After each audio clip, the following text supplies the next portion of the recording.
بسم اللہ الرحمن الرحیم۔ برادران اسلام، خواتین و حضرات، بنات اسلام، السلام علیکم ورحمۃ اللہ وبرکاتہ۔ ناظرین محترم، قرآن مجید جس طرح مردوں کے لیے ہدایت کا سبب ہے، اسی طرح خواتین کے لیے ہدایت کا سبب ہے۔ قرآن مجید میں جس طرح اللہ تعالیٰ نے مردوں کو کچھ برے کاموں سے روکا ہے، اسی طرح خواتین کو بھی اللہ اور اس کے رسول کی نافرمانی سے منع کیا گیا ہے۔ مردوں کو بھی اطاعت گزار ہونا چاہیے اور خواتین کو بھی اطاعت گزار ہونا چاہیے۔ قرآن مجید کے جو احکام خواتین کے لیے آئے ہیں، خواتین کو دل و جان سے ان پر عمل پیرا ہونا چاہیے اور اپنے رب کی نافرمانی سے ہمیشہ ڈرتے رہنے چاہیے، اور رب کے احکام اور اس کے رسول کے احکام کو کبھی بھی پامال نہیں کرنا چاہیے۔ یہ چند دن کی زندگی ہے، آج اگر ہم رسول کی یا اللہ کی نافرمانی کریں گے اور اس نافرمانی کا جو ہم پر وبال آئے گا، یہ ضرور ہم کو اس کو بھگتنا پڑے گا، اور اللہ اور اس کی رسول کی نافرمانی زمین و آسمان کے بوجھ سے بھی بھاری ہے۔ اللہ کی نافرمانی سے مردوں کو بھی ڈرنا چاہیے اور خواتین کو بھی ڈرنا چاہیے۔ آج ہم حجاب کے اوپر گفتگو کریں گے۔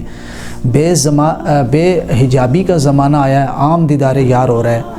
پرانے زمانے میں لوگ خواتین پردہ دار، خوددار بھی ہوتی تھی اور پردہ دار بھی ہوتی تھی، اور حجاب اور نقاب میں رہا کرتی تھی اور اپنے بناؤ سنگار کو ظاہر نہیں کرتی تھی۔ آج چونکہ مغرب کی تہذیب سے متاثر ہو کر ہم نے اپنے آپ کو اتنا اوپن کر دیا کہ خواتین اپنے محاسن شادیوں پہ ایسے ظاہر کرتی ہیں کہ ہر بندہ ان کو غیر ان کو دیکھتا ہے۔ یہ اسلامی تعلیم کے خلاف ہے، اسلامی معاشرے کے خلاف ہے، اور نبی پاک صلی اللہ علیہ وسلم کی جو ازواج مطہرات ہیں، ان کی ماننے والی امت کی جو خواتین ہیں، ان کی تعلیمات کے بھی خلاف ہے۔ آئیے آج سیدہ عائشہ صدیقہ رضی اللہ تعالی عنہا کی ذات بالا برکات سے پردے کا درس، پردے کا سبق اور پردے کا پیغام وہ عام کرتے ہیں۔ مثالی خاتون کے لیے ضروری ہے کہ وہ سورہ احزاب کی آیت حجاب پر عمل کریں، اور حجاب کا سب سے بڑا فائدہ ہے کہ اس میں عورت کا وقار ہے، اس میں عورت کی عظمت و عصمت ہے، اس میں عورت کی عزت و ناموس کی حفاظت ہے، اور عورت جب باہر جائے گی تو وہ ان شریر نگاہوں سے محفوظ رہے گی جو ان کو اچھے انداز میں نہیں دیکھتے۔ اس لیے شیطان وہ اپنا زہر وہ نظر کے ذریعے گھولتا ہے۔ اللہ سبحانہ و تعالی ہم سب کو قرآن مجید پہ عمل پیرا ہونے کی توفیق عطا فرمائے۔